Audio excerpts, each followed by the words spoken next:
Last night was amazing. When can we secretly meet again? That message popped up on my girlfriend's phone while she was in the shower. She said he was just a friend, but when I caught her at a hotel with her lover, she did something that scared me even more. We were in our apartment's living room, the same one we'd decorated together 2 years ago, the same one where we'd planned our future. Camila looked at me with those green eyes that I used to fall in love with, but now they only reflected indifference.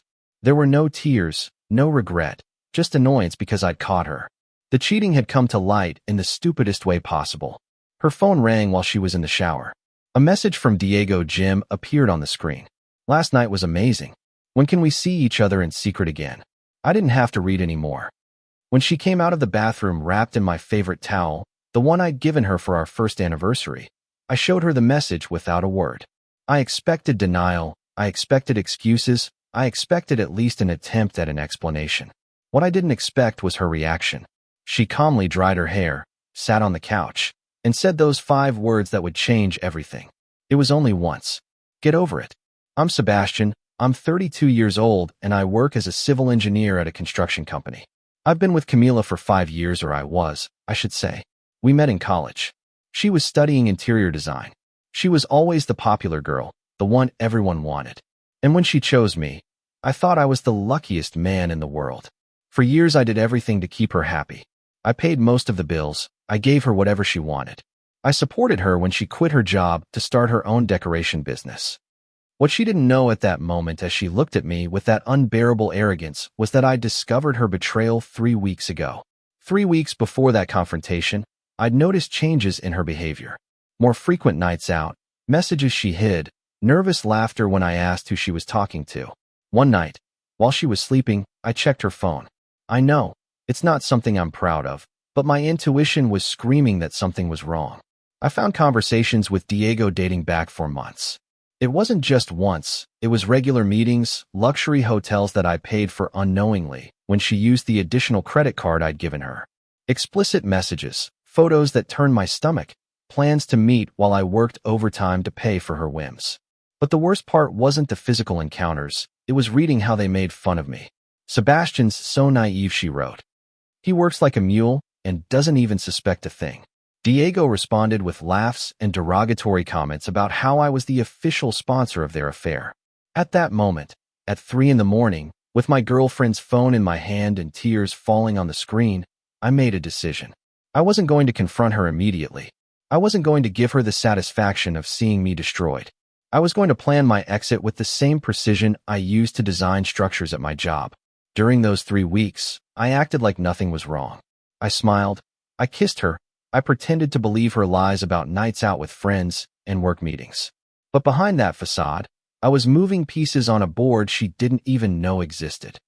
I hired a private investigator not because I needed more proof, but because I needed legal documentation, photos with dates and times, videos of them entering and leaving hotels, records of the transactions with my card, all meticulously organized in a folder that grew daily.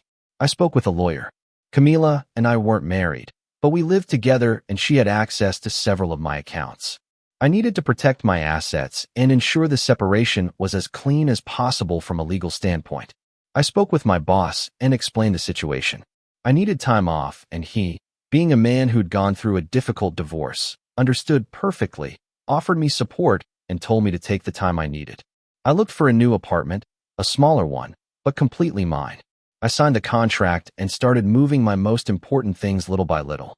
Items she would never notice were missing, documents, photos of my family, my childhood memories. And finally, 3 days before the confrontation, I did something she never imagined. I canceled all the additional credit cards she had in her name. I spoke with the owner of the apartment where we lived and gave notice that I'd be leaving at the end of the month. The contract was in my name. She had no legal right to that place. Then I waited. I waited for the perfect moment to let her expose her own betrayal. The moment came that morning when her phone rang with Diego's message. When I showed her the screen, her indifferent reaction didn't surprise me. I'd already seen it in the messages they exchanged. I already knew there was no regret in her, only annoyance at being caught. It was only once. Get over it, she said with that tone she used when she considered something unworthy of her attention. I looked at her in silence for a few seconds that must have felt like an eternity to her. Then I slowly took my phone out of my pocket. I opened the folder I had created specifically for this moment. A folder full of evidence of her cheating spanning 4 months. Not just once. Once. I asked with a calmness I didn't know I had. I turned my phone towards her and started swiping through the images. The Plaza Hotel, 3 months ago, was once. The Vista Hermosa Motel 2 months ago was once. Diego's apartment last week was once. I watched as her face went from annoyance to confusion and then to panic. She tried to grab my phone, but I moved it out of her reach. I know everything, Camila. I've known for 3 weeks. Her mouth opened, but no sound came out. For the first time since I'd known her, Camila was completely speechless. 3 weeks. She finally whispered, "And you didn't say anything?" "No," I replied, putting my phone away. I had more important things to do than listen to your lies. I got up from the couch and walked to the bedroom. She followed me, now with a different tone of voice. Less certain. "Sebastian, wait. We can talk about this. It was a mistake." I didn't. I interrupted her without turning to look at her. "There's nothing left to talk about." From the closet, I took out the suitcase I had packed the night before. It contained the last things I had left to take. Clothes, personal items, the watch my grandfather gave me before he died. "What are you doing?" Camila asked. And for the first time, I detected real fear in her voice. "I'm leaving," I said simply. "You're leaving. To where?" "This is our apartment." I closed the suitcase and finally looked at her. "No, Camila, this is my apartment. The contract's in my name. You don't appear in any document."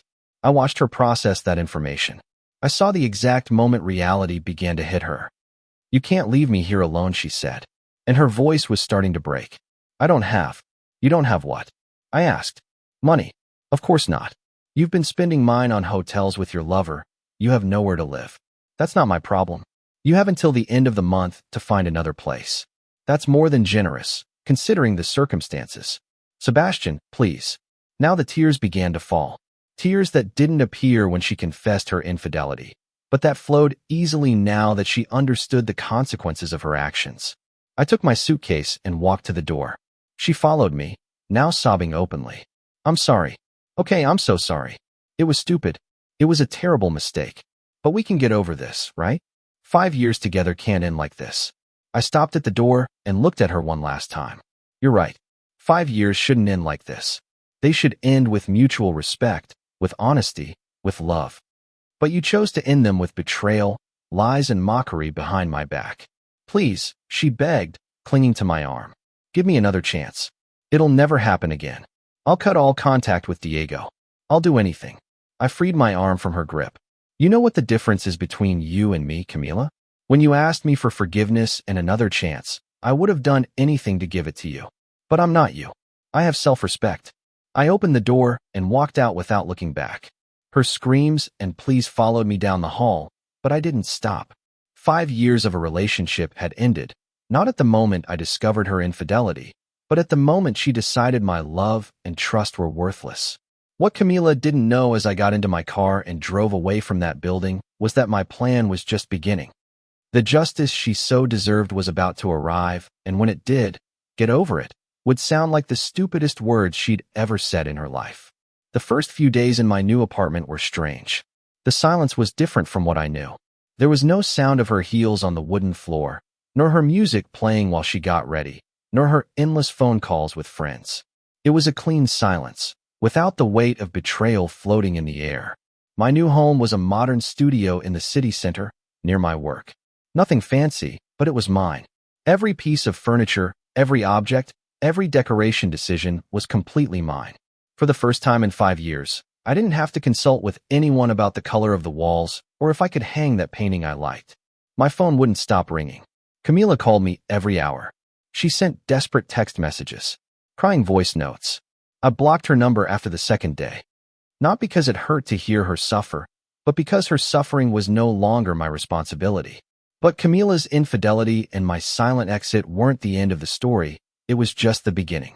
On the 4th day after I left, I received a call from Carolina, Camila's younger sister. Carolina and I had always gotten along well. She was different from her sister, more grounded, more honest. "Sebastian, I need to talk to you," she said without preamble. Camila told me her version of what happened, But knowing her as I do, I suspect there's more to this story. We met at a neutral cafe. Carolina arrived with a serious expression, and I arrived with my folder of evidence. Not all of it, just enough for her to understand the truth. When I showed her the messages, the photos, the dates of the expenses on my credit card, I saw her face go from disbelief to disappointment and finally to anger for months. She whispered, looking at the documentation. She told me it was a one-night mistake, that you were exaggerating. Your sister is very good at lying. I replied without bitterness, just stating a fact. She's been doing it for months. Carolina closed the folder and looked me straight in the eye. My parents need to know the truth. Camila told them you left her for another woman, that you found someone else and abandoned her without explanation. That didn't surprise me. It was exactly the kind of manipulation I'd expect from Camila. She was always an expert at rewriting the narrative to appear as the victim. Can you show them this? I said, pointing to the folder. But I'll be honest with you, Carolina. I'm not seeking revenge against your sister. I just want justice. I want people to know the truth, not the edited version she presents. Carolina nodded. I understand, and you have my support. What she did is wrong, and I'm not going to protect her from the consequences of her own actions. That conversation turned out to be more important than I imagined. Camila's parents, Don Roberto and Dona Mercedes, were people I deeply respected. They had welcomed me as part of their family, invited me to family dinners, celebrated my professional achievements. The idea that Camila had deceived them too about what really happened bothered me more than I thought it would. Carolina kept her word. 3 days later, I got a call from Don Roberto. Sebastian, son. His voice sounded tired. Carolina showed us what you showed her. Mercedes and I want to talk to you. Could you come for dinner on Sunday? I accepted, though I knew it would be awkward. On Sunday, I arrived at the house where I'd spent so many Sundays for 5 years. Dona Mercedes greeted me with a long, silent hug. When we parted, I saw tears in her eyes. I'm so sorry, she said. I'm sorry my daughter did this to you. I'm sorry we lost you because of her. The dinner was tense. Camila wasn't there at her parents' express request. It was just the three of them, Carolina and me. During the meal, Don Roberto asked me questions that I answered honestly. I didn't exaggerate. I didn't dramatize. I just presented the facts as they had happened. Why didn't you come to us when you found out? Dona Mercedes asked. We could have intervened, talked to her, because it wasn't your responsibility to fix your daughter's cheating. I replied, Camila is an adult. Her decisions are hers, and so are the consequences. Don Roberto nodded slowly. You're right, but it still hurts to know this happened under our roof in a way. How many times did you have dinner here, help with house repairs, take Mercedes to her doctor's appointments? And all that time, Camila was betraying everyone's trust, Carolina completed. Not just Sebastian's. That night, before I left, Don Roberto called me aside. Sebastian, I want you to know something. Whatever happens with Camila, you're still welcome in this house. You're a good man, and I'm sorry my daughter didn't know how to value what she had. Those words meant more to me than he could imagine. It wasn't just about having her parents' support. It was about the validation that I wasn't crazy. I wasn't exaggerating. I wasn't the villain of this story as Camila tried to paint me. Meanwhile, Camila was experiencing the real consequences of her actions. Her interior design business, which I had largely financed, began to falter. It turns out that many of her clients had come through my professional contacts. When the news of our separation began to circulate, and with it the rumors about the real reason, those clients started to disappear. I found out from a mutual acquaintance that Camila had tried to contact Diego, the man she'd cheated on me with, looking for emotional and maybe financial support. Diego, obviously, had disappeared upon learning that I knew of his existence. Men like him are only interested in the thrill of cheating, not the complications that come after. 2 weeks after our separation, Camila tried a new approach. She showed up at my office. My assistant, Patricia, a 50-year-old woman who had worked with me for years, called me on the intercom. Sebastian, there's a woman here who says she's your girlfriend. She insists on seeing you. Ex-girlfriend. I corrected. And no, I don't want to see her. Please ask her to leave. I heard raised voices outside my office. Then the door opened abruptly, and Camila entered with Patricia, trying to stop her from behind. Sebastian, we need to talk, Camila demanded. I stood up calmly but firmly. Patricia, please call security. Security? Camila exclaimed. Seriously, you're going to have me thrown out like a criminal. You entered my workplace without authorization. After I specifically said I didn't want to see you. Yes, I'm going to call security. Before she could protest further, 2 security guards appeared at the door. Okay, I'm leaving, Camila said, raising her hands. But before leaving she turned to me. You know what? You're a coward, Sebastian, a coward who can't forgive a mistake. I looked at her without emotion, and you're a traitor who can't accept the consequences of her actions. I guess we're even. The guards escorted her out of the building. Patricia came in after they left with a worried expression. Are you okay? I nodded. Yes. Just make sure she doesn't get back in. I already spoke to reception, Patricia confirmed. They have her photo.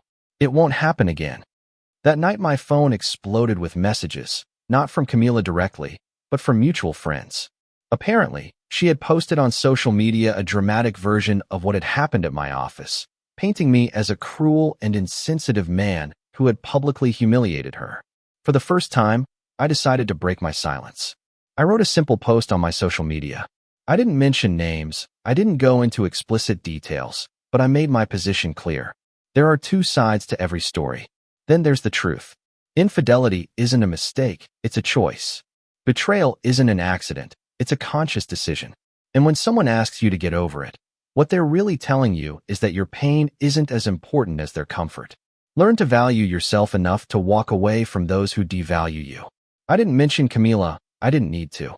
The people who needed to understand, understood. The responses were overwhelming. Friends who didn't know what had happened wrote me messages of support. Some shared their own experiences with betrayal. And to my surprise, several people commented that they'd heard Camila's other version and now understood there was more to the story. But the real revelation came 2 days later, when Carolina called me again. Sebastian, you need to know something, she said in a tense voice.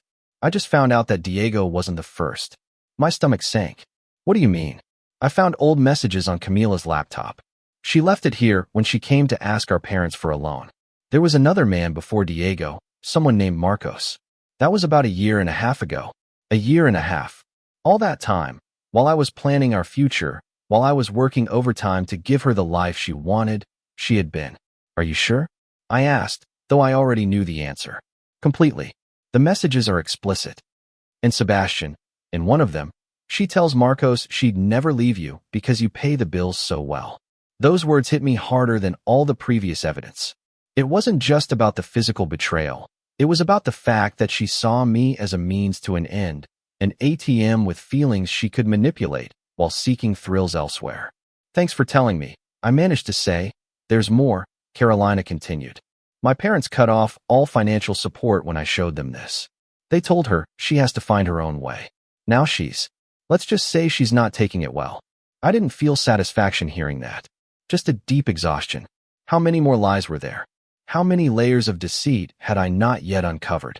That night, sitting in my apartment, looking at the city through my window, I realized something. The revenge I'd been carrying out wasn't really revenge. It was simply letting the truth come to light and allowing the natural consequences of Camila's actions to follow their course. I hadn't destroyed her. She had built her own destruction with every lie, every betrayal, every decision to put her desires above basic respect for another person. And while she faced the collapse of the world she had built on lies, I was rebuilding my life on something much more solid. Truth and self-respect. But the story wasn't over yet, because true justice isn't just consequences. It's about making sure the truth is known completely, without shadows, without doubts. And that complete truth was about to be revealed in the most unexpected way. A month after I moved out, my life had found a new rhythm. The mornings were quieter, the nights more peaceful. I'd started going to the gym regularly, something I'd stopped doing during my relationship with Camila because she always had plans that required my presence or my money. It was at the gym where I met Andres, a 40-year-old corporate lawyer who quickly became a close friend. During one of our conversations after a workout, I told him my situation with Camila. Bro, he said while drinking water, you need to protect yourself legally. Did you ever sign anything with her? Any document that could compromise you? The question made me think. No, not that I remember. We never married.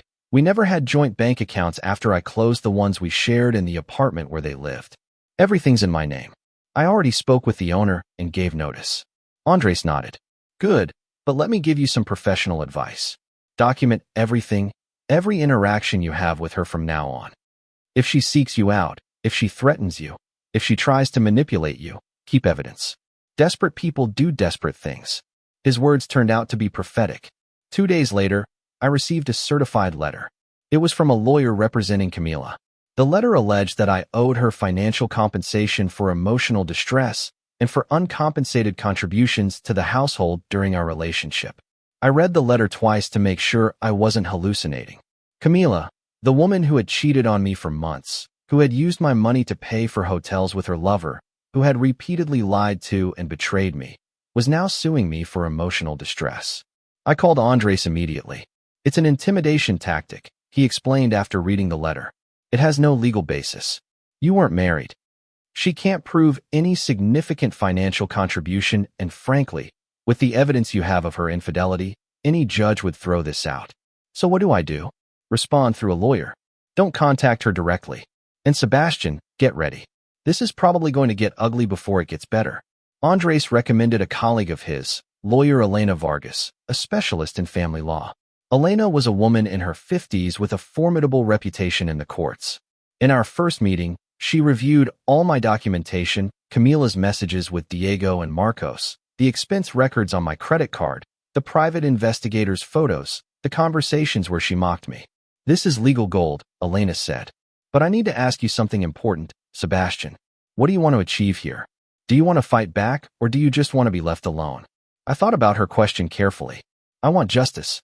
I don't want to destroy her, but I'm also not going to let her rewrite history as if I were the villain.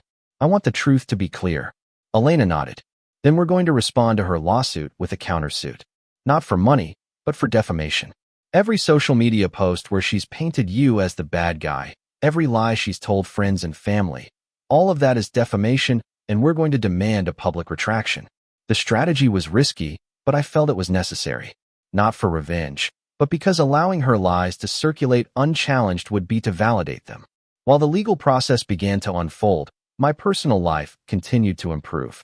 I'd started going out with friends I'd neglected during my relationship with Camila. One of them, Ricardo, invited me to a dinner at his house. Bring whoever you want, he said. Just friends, good food, better wine. It'll do you good to distract yourself a bit. I went to the dinner with no expectations. Ricardo's house was full of interesting people, artists, professionals, people with fascinating stories, and there was also Lucia. Lucia was an architect. She worked for an international firm and had just returned from a project in Barcelona. She was smart, funny, and when she smiled, her eyes lit up in a way that made it hard not to smile back. I wasn't looking for a relationship. In fact, the idea terrified me a bit after everything that had happened with Camila, but Lucia and I connected immediately. We talked for hours about architecture and engineering, about travel, about those little things that make life interesting. At the end of the night, we exchanged numbers, just as friends. She clarified with a smile. But I'd like to keep talking to you. I'd like that too, I replied honestly. In the following weeks, Lucia and I became close friends. We went for walks, went to museums, had coffee while discussing work projects. It was refreshing to be with someone who valued me for who I was, not for what I could provide. One afternoon, while having coffee at her favorite cafe, Lucia asked me directly, "Do you want to talk about her? About your ex? I mean, it's obvious something significant happened." I told her everything, not because I needed validation, but because I felt I could trust her. Lucia listened without interrupting, without judging, just present. When I finished, she took my hand across the table. "Thanks for trusting me with this, and I want you to know something, Sebastian. What she did says everything about her character and nothing about your value as a person." Those words, simple but sincere, meant more than I could express. Meanwhile, the situation with Camila was intensifying. The defamation countersuit had been filed, and her lawyer had tried to reach an out-of-court settlement. "She wants you to drop the countersuit," Elena informed me. "In return, she'll drop her original lawsuit. And the public retraction, she says she can't do that it would be too humiliating." I almost laughed. Humiliating, more humiliating than what she did to me. Elena smiled slightly. That's exactly what I told her lawyer. I gave them a week to reconsider. After that, we moved forward with the full process. That week was tense. Camila tried to contact me multiple times through different phone numbers. I asked Elena to communicate that all communication should be through lawyers. Then came the moment that changed everything. Carolina called me one night, her voice trembling. "Sebastian, I need to see you now. It's urgent." We met in a park near her house. When she arrived, she had a laptop under her arm and looked deeply disturbed. "I found something else," she said, opening the laptop. "Something you need to see before this goes to trial." She showed me a folder of files. They were audio recordings, dozens of them, conversations between Camila and her friends. "Listen to this one," Carolina said, playing a file dated 6 months back. Camila's voice filled the air. "I can't believe Sebastian doesn't suspect anything. He's so naive. Yesterday, he gave me $500 to invest in my business, and I spent it all at the hotel with Diego. The best part is he doesn't even ask what I spend it on." Another voice, presumably a friend's, laughed in response. "Don't you feel bad? Why should I? He's happy playing the perfect boyfriend, and I'm happy having the best of both worlds. Diego for fun, Sebastian to pay the bills." I felt my stomach churn. Carolina fast-forwarded to another recording, this one more recent. "Now it's getting tough. Sebastian left me, my parents cut me off, and that idiot Diego disappeared. But I have a plan. I'm going to sue him for emotional distress. My lawyer says that even if we don't win, we can scare him enough to pay me something to go away." Another friend asked, "And if it doesn't work, then I go to plan B. Say he got me pregnant and I had an abortion without his consent, or that he abused me, something that will make him look bad professionally. If I can't have his money, at least I can ruin his reputation." Carolina stopped the recording. She had tears in her eyes. "I'm so sorry, Sebastian. I had no idea my sister was capable of this. I was in shock. Infidelity was one thing, financial manipulation another, but this was actively planning to destroy my life with false accusations." "How did you get these recordings?" I asked. "Camila has an app on her phone that automatically records calls. She never turned it off. When I checked her laptop, I found it syncs automatically. There are months of recordings here." I took the laptop, feeling its weight in my hands. This wasn't just evidence of betrayal. It was evidence of premeditated malice. "Carolina, I need you to testify if this goes to trial," I said finally. "I know she's your sister, but I'll do it," she interrupted, "because what she's planning to do isn't right. I'm not going to protect her from the consequences of trying to destroy an innocent man's life." That night, I sent all the recordings to Elena. Her response was immediate and forceful. "Sebastian, this changes everything. With this evidence, we can not only defend ourselves against her lawsuit, we can ensure she never tries something like this again against you or anyone else.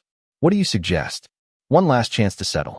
If she doesn't accept, we go to trial and we make these recordings public. And believe me, when a judge hears this, the consequences for her will be severe." The next day, Elena sent a new settlement proposal to Camila's lawyer. The terms were clear. Camila would withdraw her lawsuit. She would issue a public retraction, admitting that the accusations against me were false, and she would sign a permanent no-contact agreement. In exchange, I wouldn't present the recordings in a public trial. "It's more generous than she deserves," Elena said, "but it protects you from having to relive all this in court." 3 days of silence passed. Then Camila's lawyer called Elena. "My client accepts the terms," he said simply. It was strange. After weeks of tension, legal threats, manipulations, it all ended with a simple phone call. Camila had accepted because she had finally realized she'd lost all the power she thought she had. The public retraction was posted on her social media a week later. It was brief, but clear. She admitted she had lied about the reasons for our separation. She acknowledged that I hadn't harmed her in any way and apologized for any damage to my reputation. The comments on her post were brutal.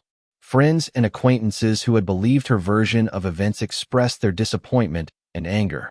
Some called her manipulative, others simply unfollowed her. I felt no triumph seeing that, just a deep relief that it was finally over. That night, Lucia invited me to dinner to celebrate the closing of this chapter. During dinner, she told me something that stayed with me. "You know, Sebastian, what I admire most about how you handled all this is that you never let it make you bitter. You could have sought cruel revenge, exposed her in horrible ways, but you chose dignity." I took her hand across the table. I had good company during the process. Friends who reminded me who I really am. She smiled. "Just friends for now," I replied honestly. "I need time to heal completely, but when that time comes, I'd like to explore the possibility of us being more." That seems fair, she said, because I'll be here when you're ready. And at that moment, looking at Lucia, thinking about everything that had happened and everything that was still to come, I realized something important. Camila's betrayal hadn't destroyed my ability to trust or love. It had only removed the wrong person from my life to make space for the right people. The justice I had sought wasn't about punishing Camila. It was about protecting my truth, my reputation, and my future. And that justice was finally mine. 2 months after the legal settlement, my life had taken a turn I never imagined when I discovered Camila's infidelity. The sharp pain had turned into a scar that, although present, no longer hurt to the touch. I'd been promoted at my job. My boss, impressed by how I'd handled so much personal stress without letting it affect my professional performance, offered me the lead on a major project. The structural design of a luxury residential complex was the kind of project I dreamed of for years. My relationship with Lucia had evolved naturally. We were no longer just friends, but we weren't rushing either. We had learned to enjoy the process of getting to know each other without the pressure of defining what we were. She understood my need to take things slow, and I appreciated her infinite patience. One afternoon, while reviewing blueprints in my office, Patricia called me on the intercom with a strange tone of voice. "Sebastian, there's someone here who insists on seeing you. He says it's urgent and he won't leave until he talks to you." "Camila?" I asked immediately, feeling my body tense up. "No, it's a man. He says his name is Diego." Diego, the name I'd seen in so many messages. The man Camila had cheated on me with for months. The man who had cowardly disappeared when everything came to light. "Tell him I have 5 minutes," I said. Finally, curiosity outweighed any other emotion. Diego entered my office looking very different from the man in the photos I'd seen. In those pictures with Camila, he looked confident, arrogant, even. The man in front of me looked haggard, with dark circles under his eyes and clothes that had seen better days. "Thanks for seeing me," he said without sitting down, as if he knew he wouldn't be welcome for long. "You have 4 minutes," I replied, looking at my watch. "Talk." Diego took a deep breath. "I know I don't deserve your time. I know you probably want to punch me, and honestly I'd understand, but I needed to come here and tell you something important." I waited in silence. "Camila contacted me 2 weeks ago. She told me she needed to talk to me urgently. I thought maybe she had changed, that maybe she wanted to apologize or close that chapter properly." He took a bitter pause. "I was wrong. What did she want?" I asked, though I could guess the answer. "She wanted me to contact you. She wanted me to tell you that she and I were still together, that we had never stopped seeing each other. She offered me money to call you and tell you that, to make you feel like an idiot who had forgiven too soon." I felt a flash of anger, not out of jealousy, but at the sheer malice of that plan. Even after everything, even after the legal agreement, Camila was still looking for ways to hurt me. "And why are you telling me this?" I asked. "Why didn't you just do what she asked?" Diego finally sat down as if his legs couldn't hold him anymore, because I realized something during that encounter with her. I saw how she talked about you with such contempt, how she planned to manipulate you even after everything that happened, and I saw myself reflected in that manipulation. He ran his hands over his face. "I was part of that betrayal. I slept with your girlfriend for months. I participated in the mockery. I enjoyed the thrill of the affair. I thought that made me smart, cunning, but when I saw her planning this new scheme, I realized I wasn't smart. I was pathetic. I didn't come here looking for forgiveness," he continued. "I don't deserve it, and I probably never will. I came because I thought you deserved to know that she's still trying to hurt you, and I thought that maybe, in some twisted way, warning you could be a first step to being less despicable." I was silent for a moment, processing his words. There was a part of me that wanted to scream at him, to ask him how he could have knowingly participated in destroying a relationship. But another part, the part that had grown over these months, recognized that his confession required a certain courage. "I appreciate you coming," I said finally. "And I'm going to be honest with you, Diego. I don't forgive you. I don't think I can and I don't think I should, but I acknowledge that you came here knowing it could end badly for you, and that counts for something." Diego nodded. "That's more than I expected. Just be careful with her. I don't think she's finished trying to hurt you." After Diego left, I immediately called Elena. I told her about the visit and Camila's new attempt to manipulate the situation. "This violates the no-contact agreement," Elena said with a firm voice. "Trying to get another person to contact you on her behalf counts as indirect contact." Do you want us to take legal action? I thought about it carefully. I could sue her again, drag her into another legal process. But for what? I already had what I needed. Peace, acknowledged truth, and a life I was successfully rebuilding. No, I decided. But document everything. If she tries anything again, I want a clear record that it's a pattern of behavior. Wise decision, Elena agreed. Though if you want my personal opinion, I think she's falling into a self-destructive spiral. People like Camila, who build their lives on lies and manipulation, eventually collapse under the weight of their own actions. That night, while having dinner with Lucia at her apartment, I told her about Diego's visit. How did you feel seeing him? She asked as she poured the wine. I expected to feel rage, I admitted. But honestly, I just felt sorry for him. For Camila, for all the time and energy they both wasted on something so empty. Lucia sat down next to me. You know what that means, right? It means you've really healed. You're not stuck in the past. I took her hand. I've had good help in that process. She smiled. Just help? Lucia, I said, turning to look at her directly. I've been taking my time because I needed to make sure I was really ready, not to bring all the baggage from my past relationship into something new, but I think I'm finally there. Are you saying what I think you're saying? I'm saying I'd like this, you and me, to be official. If you want, of course. The smile that lit up her face was all the answer I needed. We kissed, and it was different from anything I'd experienced with Camila. It was honest, without layers of deceit or manipulation. It was real. The following weeks brought more positive changes. Carolina had become a close friend, and through her I learned that Camila's situation continued to deteriorate. Her design business had closed completely. Her friends, the same ones who had participated in her mocking conversations about me, had drifted away when they realized she was capable of betraying anyone. Camila had had to move back in with her parents, who had accepted her under strict conditions. She had to get a real job, contribute financially to the household, and seek therapy. She's angry all the time. Carolina told me over coffee. She blames everyone but herself. You for being cruel, Diego for abandoning her, our parents for not supporting her unconditionally. And how are your parents handling the situation? Better than her. That's for sure. Dad told her it's time for her to grow up and face the consequences of her actions. Mom is disappointed, but hopeful that eventually Camila will learn something from all this. It sounded like Camila's family was doing exactly what they should, not rescuing her from the natural consequences of her choices. A month later, the opening of the project I'd been working on arrived. It was a big event with important clients, industry colleagues, and the media. Lucia came as my +1, looking absolutely radiant in a blue dress that matched her eyes. During the ceremony, I gave a speech about the project. I talked about the engineering challenges, about the teamwork needed to complete something so ambitious, about the satisfaction of seeing a design on paper become a real structure. But I also talked about something more personal. This project, I said, looking at the audience, began during one of the most difficult periods of my life. There were times when I doubted everything, when the weight of personal challenges threatened to crush me. But I learned something important. We are stronger than we think, and crises can be catalysts for incredible growth. I saw Lucia in the audience, smiling at me with pride.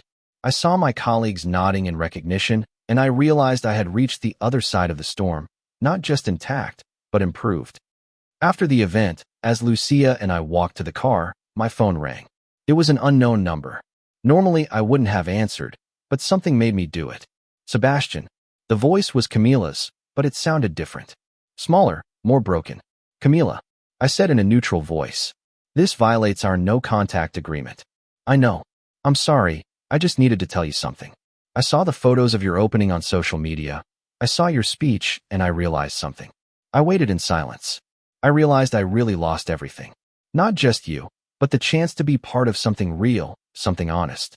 I spent years chasing empty thrills and destroying the only valuable thing I had. Why are you telling me this? I asked. Because I needed you to know that I finally understand what I did, that I finally see that the person who destroyed my life wasn't you, it was me. There was a part of me that had waited for this moment, this admission of real guilt. But now that it was here, I realized I didn't need it anymore. I had already found my closure, my peace, my justice. Thanks for telling me that, I replied. I hope you find the help you need, Camila. I really do, but this chapter is closed for me. I know, she whispered. I just wanted you to know that I'm sorry. I'm really sorry. I hung up the phone and looked at Lucia, who had been waiting patiently during the call. Was that her? She asked. Yes, but it doesn't matter anymore. Lucia took my hand. Are you okay? I thought about her question. Months ago, a call like that would have shattered or enraged me. Now I just felt a distant compassion for the woman who had destroyed her own life, chasing things that could never fill the void inside her. Yes, I answered honestly. I'm fine, better than fine, actually. And it was true. Camila's betrayal, all the pain and struggle that had followed, had been horrible, but it had also been the catalyst for a complete transformation of my life. It had forced me to reevaluate my priorities, to strengthen my self-respect, to surround myself with people who truly valued me. As I drove home with Lucia by my side, I thought about the whole journey since that day I found Diego's message.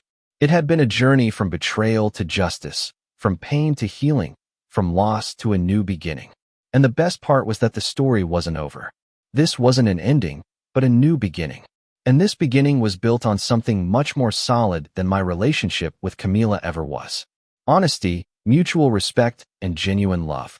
The revenge I had sought hadn't been about destroying Camila, it had been about rebuilding myself. And in that, I had completely triumphed. 6 months after that final call from Camila, my life had reached a stability I never thought possible during the dark days of discovering her infidelity. Lucia and I had decided to move in together, not out of necessity, but by choice. Every decision in our relationship was conscious and honest. The complete opposite of what I had lived with Camila. It was a Saturday morning when I received an unexpected call from Don Roberto, Camila's father. Sebastian, son. His voice sounded tired.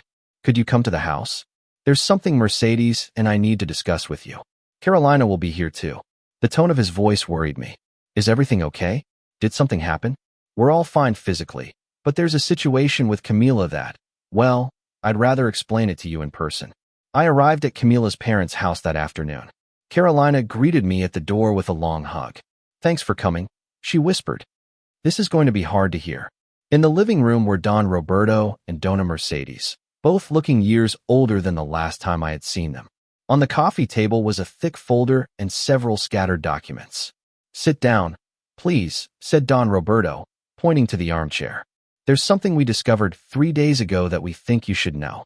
Dona Mercedes spoke, her hands trembling slightly. Sebastian, when Camila moved back in with us, we set clear rules. One of them was that she had to be completely transparent about her finances while living under our roof. Last week, Don Roberto continued. The bank contacted us because Camila had tried to open a line of credit using our house as collateral.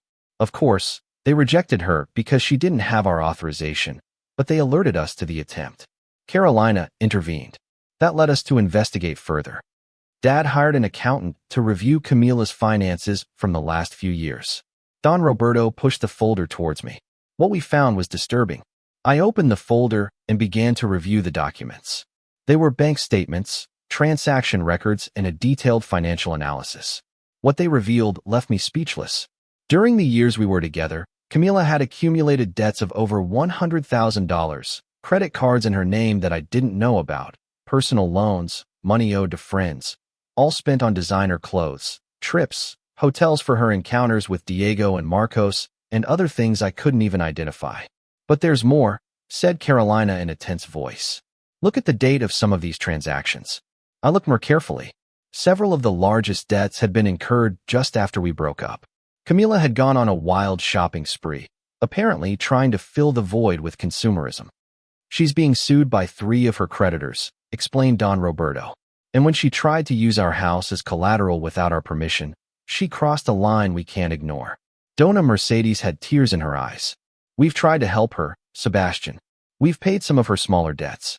We've insisted she see a therapist. We've set limits, but she doesn't change. Every time we think she's getting better, we discover another lie, another debt, another manipulation. We told her she has to leave our house, said Don Roberto, his voice breaking. Not because we don't love her, but because we can no longer allow her destructive behavior to affect our lives. We've already sacrificed too much trying to protect her from the consequences of her actions. I looked at this family I had come to deeply respect, now torn apart by the actions of their own daughter and sister. Why are you telling me all this? I asked softly. Carolina answered, because Camila is planning to contact you again. We overheard a phone conversation where she told someone that you were her last option, that if she could convince you she had changed, maybe you could help her with her debts. I felt a mix of emotions. Anger at the audacity, sadness at how far Camila had fallen, and gratitude towards her family for warning me. I'm not going to help her, I said firmly. I made that boundary clear months ago. We know, said Don Roberto. And we agree with that decision. We just wanted you to be prepared, and we wanted you to know that whatever happens, we won't support any attempt by her to manipulate or take advantage of you again. Dona Mercedes came over and took my hand. We also wanted to ask for your forgiveness. As parents, we failed to teach our daughter important values. We exposed you to her destructive behavior without even realizing it, and for that, we are deeply sorry. You're not responsible for Camila's decisions, I said sincerely. She's an adult who made her own choices. You did the best you could. That night, back in the apartment I shared with Lucia, I told her everything about the meeting. She listened in silence, her hand on mine. It must be hard for them, she commented when I finished, having to make such tough decisions with their own daughter. It is, I agreed. But they're doing the right thing. Sometimes true love means not rescuing someone from the consequences of their own actions. 2 weeks later, just as Carolina had warned, Camila tried to contact me. This time she showed up at the gym where I used to train. Andres, my lawyer friend, saw her first and quickly came over. Sebastian, Camila's here. Do you want me to talk to reception? No, I decided. Let me handle this. I walked over to where Camila was waiting near the entrance. She also looked closely different from the last time I'd seen her in person. She had lost weight. Her clothes were less elaborate, and there was a desperation in her eyes I hadn't seen before. Sebastian, she began quickly, as if afraid I would leave before she could speak. I know I shouldn't be here, but I need to talk to you. It's important, Camila. We have a legal no-contact agreement, I said in a firm but not cruel voice. If you need something, it must be through lawyers. I can't afford a lawyer, she admitted. And for the first time, she sounded genuinely vulnerable. I can't afford anything. I'm in real trouble, Sebastian. Debts, lawsuits. My parents kicked me out of their house. I have no one else, and that's not my responsibility. I replied, you created this situation with your own decisions. I know. Her eyes filled with tears.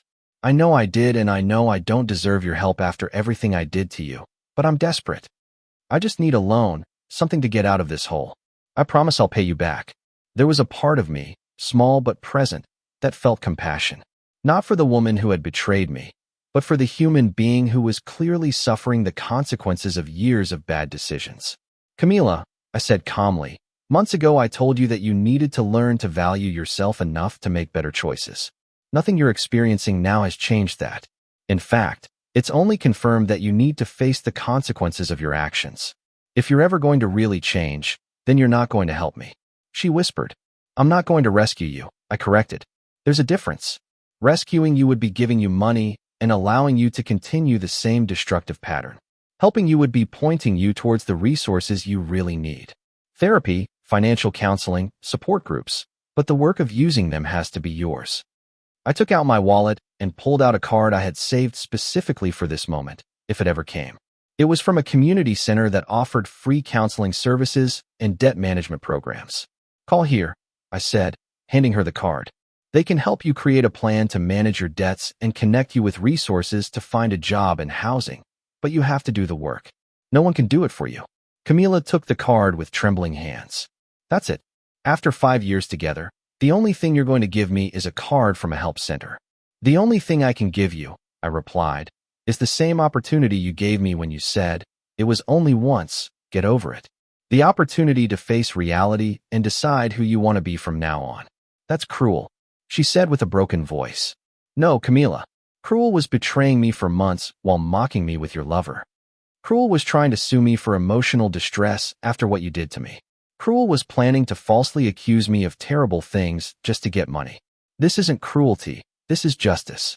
I left her standing there with the card in her hand. I didn't look back as I walked to the locker room. I had said everything I needed to say, set all the necessary boundaries. That night, I held Lucia on our couch while we watched a movie. Halfway through the movie, she paused it and looked at me. How do you feel after seeing Camila today? I thought about her question carefully. Sad for her, but at peace with myself. I did the right thing. I wasn't cruel, but I also didn't let her manipulate me with her desperation. I'm proud of you, said Lucia, kissing my forehead. You maintained your boundaries without losing your humanity. I learned from you, I replied. You showed me what a healthy relationship looks like, what mutual respect looks like. That gave me the strength to stand firm. A month later, Carolina called me with an update. Camila had used the card I gave her. She was attending therapy at the community center and had started a debt management program. She had gotten a job at a retail store, nothing glamorous but honest. I don't know if she's going to keep it, Carolina admitted, but at least she's trying something different. For the first time in years, she's facing her problems instead of running away from them. That's good, I said sincerely. I hope she finds her way. Would you ever forgive her? Carolina asked curiously. Forgiving doesn't mean forgetting or allowing someone to hurt you again, I replied. I've already forgiven her in the sense that I've let go of the anger that was consuming me, but that doesn't mean I want her in my life or that I would ever trust her again. Some relationships, once broken, are better left that way. The truth was that Camila's betrayal had been painful, devastating even, but it had also been the catalyst for the best version of my life. It had forced me to reevaluate everything, to set higher standards, to surround myself with people who truly valued me. Looking back, I could see the justice in how everything had turned out. Camila was facing the natural consequences of years of deceit and manipulation. Not because I had sought revenge, but because the truth eventually always comes to light and actions always have consequences. And I was living the best life I had ever known, not despite the betrayal, but in a way, thanks to it, because it had shown me exactly what I didn't want in a relationship and had given me the opportunity to build something genuine with someone who truly valued me. Camila's infidelity hadn't destroyed me, it had rebuilt me stronger. A year after that encounter at the gym, my life had reached a fullness I never imagined possible during those dark days when I discovered Camila's betrayal. Lucia and I had gotten engaged 3 months ago. The proposal was simple, but perfect. During a walk in the park where we had our first date as something more than friends, I got down on one knee with a ring we had designed together. There were no manipulated surprises or grand empty gestures, just honesty and a mutual commitment to build a life together. The wedding was planned for next summer, small and intimate, with only the people who really mattered. Don Roberto and Dona Mercedes were invited, as was Carolina. They had ceased to be my ex's family and had become genuine friends, people whose presence in my life I valued regardless of any past connection to Camila. My career had blossomed in ways that exceeded my expectations. The residential complex project had won an architectural design award, which led to more opportunities. I was now leading my own team at the company and was considering eventually opening my own structural engineering consulting firm. One Saturday morning, while Lucia and I were having breakfast on our balcony, my phone rang. It was Carolina. Sebastian, I just wanted you to know before you possibly hear it from other sources, she said in a calm voice. Camila is leaving town. She got a job in another province and is moving next week. How is she? I asked, surprised to find that I genuinely cared about the answer. Better, Carolina admitted. Not perfect, she still has a lot of work to do on herself, but she's making progress. She's been in therapy for 8 months, paid off some of her debts, and this new job is a real opportunity to start fresh in a place where no one knows her past. I'm happy for her, I said sincerely. I wanted you to know that she asked for permission to write you a letter just once as a final closure. I told her I would ask you first. I looked at Lucia, who had heard my side of the conversation. She nodded gently, trusting my judgment. Tell her it's okay, I replied, but it has to be through you. I don't want direct contact. The letter arrived 3 days later, delivered by Carolina during a coffee meeting. The envelope was simple, without decorations or perfume, very different from the elaborate letters Camila used to write. You don't have to read it if you don't want to, Carolina said. And you definitely don't have to respond. I know, I said, putting the letter in my pocket. Thanks for bringing it. That night, after Lucia had fallen asleep, I opened the letter in the living room. Camila's handwriting had changed. It was less elaborate, more practical. Sebastian, I know I don't deserve your time or your attention after everything I did. This letter isn't to ask for your forgiveness, because I know that words could never make up for the damage I caused. It's simply to close this chapter with complete honesty, something I never gave you when we were together. For months after we broke up, I clung to the narrative that you were the cruel one, that you had exaggerated, that you were being dramatic. It was easier to blame you than to face what I had really done. Easier to paint myself as the victim than to accept that I was the villain of this story. Therapy has been brutal. I had to face not only what I did to you, but the destructive patterns I built throughout my entire life. The constant need for external validation, the inability to be satisfied with what I had, the ease with which I lied to avoid consequences. I didn't just betray you, I betrayed every person who trusted me, including myself, when you said that infidelity wasn't a mistake, but a choice. You were right. Every encounter with Diego, every message mocking you, every lie I made up was a conscious choice. I can't blame alcohol, immaturity, or problems in our relationship. They were decisions I made because I put my momentary gratification above your well-being in our relationship.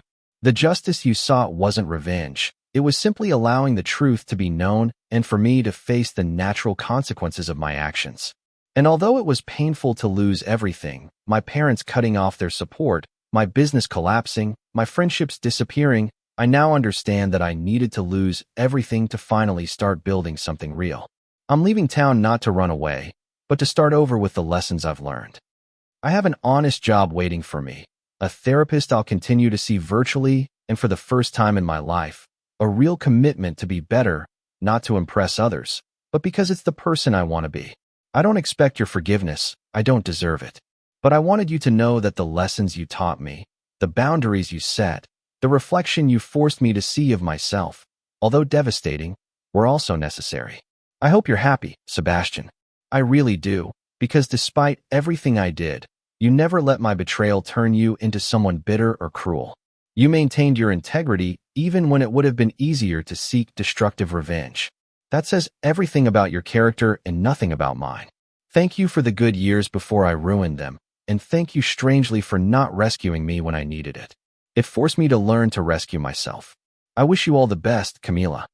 I carefully folded the letter and put it in a drawer where I also kept other memories from the past. Old photos, letters from my grandfather, memories of a previous life. I didn't destroy it because it represented an important chapter of my story, but I also didn't display it because it no longer defined who I was. The next morning I told Lucia about the letter. How do you feel? She asked as we prepared breakfast together. At peace, I replied honestly. There's no anger, no satisfaction in her suffering. Just peace. She's finding her way. I found mine, and those paths will never cross again. Are you going to respond? No. I've already said everything I needed to say. This was her chance to close, and she took it with more honesty than I expected. That's enough. Lucia kissed me softly. I love you. You know? Your ability to set boundaries without losing your humanity is one of the things I admire most about you. I learned from the best, I replied, smiling. That afternoon, Carolina came to pick up the reply I never wrote. You're not going to answer her? She asked when I explained. There's nothing to say, I explained. She expressed what she needed to express. I had already said my piece. Some stories don't need elaborate epilogues. Sometimes closure is simply letting go. Carolina nodded understandingly. Camila will ask, if I read the letter, what I thought. Tell her I read it. Tell her I appreciate her honesty, and tell her I wish her the best in her new beginning. But also tell her that this is truly the end of our story. 2 months later, Lucia and I were at the doctor's office looking at an ultrasound screen. The technician pointed to a small shape on the monitor. There's your baby, he said with a smile. Everything looks perfect for 8 weeks.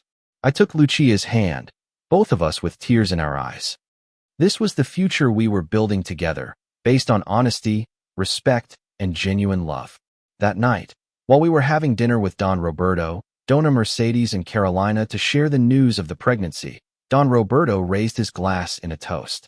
To new beginnings, he said with an emotional voice, to the families we build through love and respect, not just by blood, and to Sebastian, who showed us that integrity is priceless. As we clinked our glasses, I thought about the whole journey since that day I found Diego's message. From it was only once, get over it, to this moment of genuine joy shared with people who truly valued me. Camila's betrayal could have destroyed my faith in relationships, in love, in people, but instead it had refined my ability to recognize what's genuine, to set healthy standards, to build connections based on real values. I looked around the table at the people who now made up my true family. Lucia, who showed me every day what real love means. Don Roberto and Dona Mercedes, who had chosen to maintain their relationship with me, even though they could have easily cut ties.